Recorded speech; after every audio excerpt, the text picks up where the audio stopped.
तो इसे खबर जहां पर तेज रफ्तार कार बेकाबू होकर पलट गई। हादसे में 5 लोगों की मौत हो गई। शादी से लौट रहे थे ये सभी कार सवार 7 लोग इसमें गंभीर रूप से घायल हुए हैं। मझिला थाना क्षेत्र का ये मामला बताया जा रहा है। तो ये कार बेकाबू होकर पलटी है। हरदोई में ये मामला सामने आया है। हादसे में 5 लोगों की मौत हुई है। 7 लोग इस वक्त गंभीर रूप से घायल हैं। ये बताया जा रहा है कि किसी शादी समारोह से लौट रहे थे जब ये हादसा हुआ है। फिलहाल इन्हें अस्पताल में जो घायल हैं उनको एडमिट करा दिया गया है। मझिला थाना क्षेत्र का यह मामला बताया जा रहा है। बातचीत करने के लिए आशीष मिश्रा हमारे साथ जुड़ गए। आशीष, किस तरह से यह दुर्घटना सामने आई है? क्या कुछ बाहर निकल कर आ रहा है? क्या नींद की झपकी या कोई और वजह? और जो 7 लोग घायल हैं उनकी स्थिति फिलहाल क्या है? जी देखिए, बिल्कुल आपको बता दें कि मझिला थाना क्षेत्र के कुसमा गांव की पूरी घटना है। आपको बता दें पाली थाना क्षेत्र के पटिया के नीरज की बारात मझिला के कुसमा गई हुई थी, जहां बारात सकुशल संपन्न हुई, नाच गाना हुआ, हंसी खुशी का माहौल था और बारात विदाई के लिए तैयारी हुई। बारात विदा हुई। बारात विदा होने पर एक आर्टिका कार में ये लोग सभी सवार थे 13 लोग, और जिसके बाद ये आर्टिका कार कुसमा गांव से बाहर निकली तो एक खाई में गिर गई, जिसमें इतना दर्दनाक हादसा था जिसमें 5 लोगों की ऑन स्पॉट मौत हो गई। इसमें एक बच्चा भी शामिल है और 7 लोग गंभीर रूप से घायल हो गए। फिलहाल ये जैसे ही एक्सीडेंट होता है, क्योंकि अधिक रात थी तो गांव वाले भाग करके पहुंचते हैं मौके पर और अपने आप रेस्क्यू शुरू करते हैं। फिर उसके बाद पुलिस को सूचना देते हैं। मौके पर पुलिस पहुंचती है, जिसके बाद जो लोग जिनकी मृत्यु हो चुकी थी उनको बाहर निकाला गया और जो जीवित थे उनको इलाज के लिए हॉस्पिटल शाहाबाद भेजा गया, जिसमें अभी 5 में 2 लोगों की हालत गंभीर बनी हुई है और 5 लोगों की मौके पर ही मौत हो गई थी। फिलहाल आला अधिकारी मौके पर मौजूद हैं। वाहन जो है उसको निकाल लिया गया है। फिलहाल अब स्थित जो 5 लोग हैं उनकी स्थिति तो सामान्य, लेकिन जो 2 लोग हैं अभी भी उनकी जो हालत है वो गंभीर बनी हुई है। और जो हादसे का कारण है, अगर पुलिस की माने तो उनका कहना है कि जो चढ़ाई के दौरान अनियंत्रित हो गया। अनियंत्रित होने के उसने मोड़ नहीं पाया, मोड़ने के चलते खाई में सामने कार जा गिरी। जी ठीक है आशीष, बहुत बहुत शुक्रिया आपका जानकारी देने के लिए। तो 5 लोगों की मौत इस सड़क हादसे में, 7 लोग घायल हैं, जिसमें से 2 की हालत इस वक्त क्रिटिकल बताई जा रही है।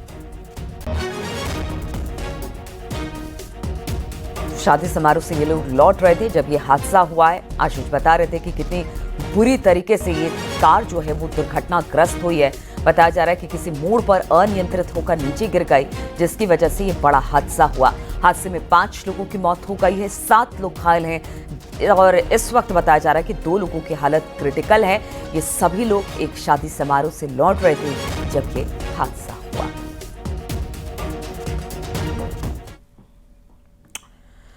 और इलाहाबाद हाईकोर्ट परिसर में नवनिर्मित बिल्डिंग में बने अधिवक्ता चैम्बर्स और मल्टी लेवल पार्किंग का आज उद्घाटन होगा।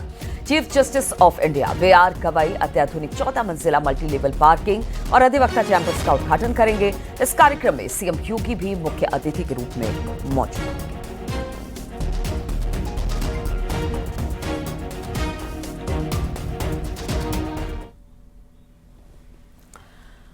और सीएम योगी आज प्रयागराज के दौरे पर रहेंगे। वो सुबह करीब 10 बजे संगम नगरी पहुंच जाएंगे और इलाहाबाद हाईकोर्ट में नवनिर्मित चैम्बर और पार्किंग बिल्डिंग के उद्घाटन समारोह में शामिल होंगे। सीएम योगी सीजीआई वीआर गवाई से भी शिष्टाचार मुलाकात करेंगे और इसके अलावा सीएम योगी कुछ अन्य कार्यक्रमों में भी शिरकत करेंगे। सीएम योगी दोपहर 1:30 बजे प्रयागराज से लखनऊ के लिए रवाना हो जाएंगे।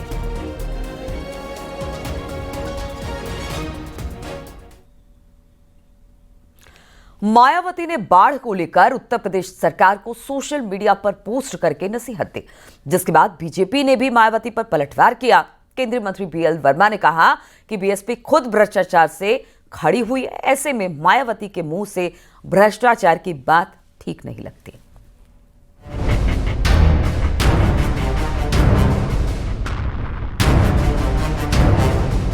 बीएसपी अध्यक्ष मायावती ने सोशल मीडिया प्लेटफॉर्म पर पोस्ट करके बाढ़ को लेकर यूपी सरकार पर निशाना साधा है। मायावती ने अपने पोस्ट में लिखा कि बाढ़ संरक्षण संबंधी उपायों के सरकारी दावों के बावजूद लाखों परिवार हर साल बाढ़ की भयानक तबाही झेलते हैं। उनके जान माल, पशुधन और खेती किसानी बुरी तरह से प्रभावित होते हैं, जिससे उनका जीवन फिर से कष्टमय हो जाता है। ये चिंतनीय है।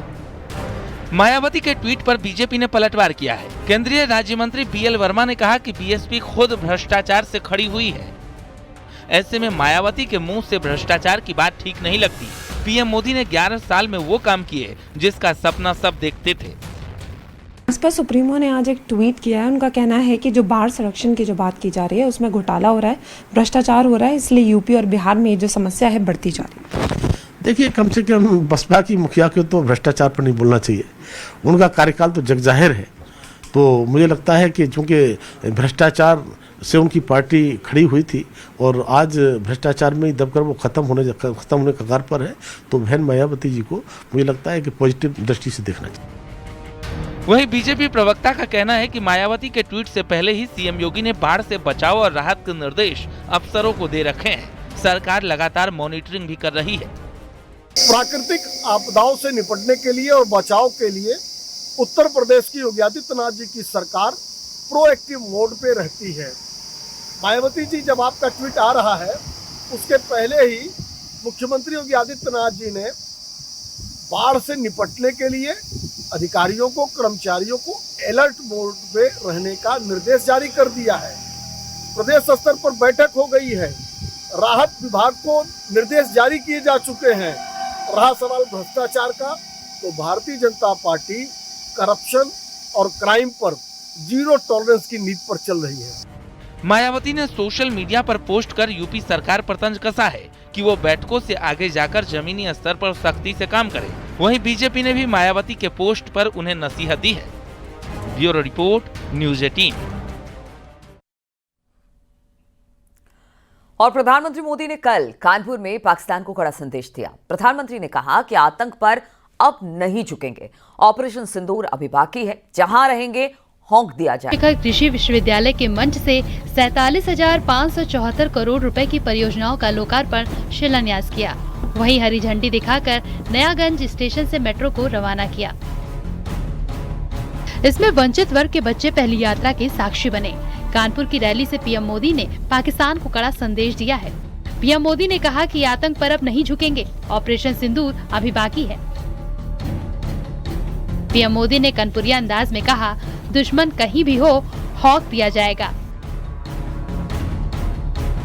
अगर मैं सीधी कानपुरिया में कहूं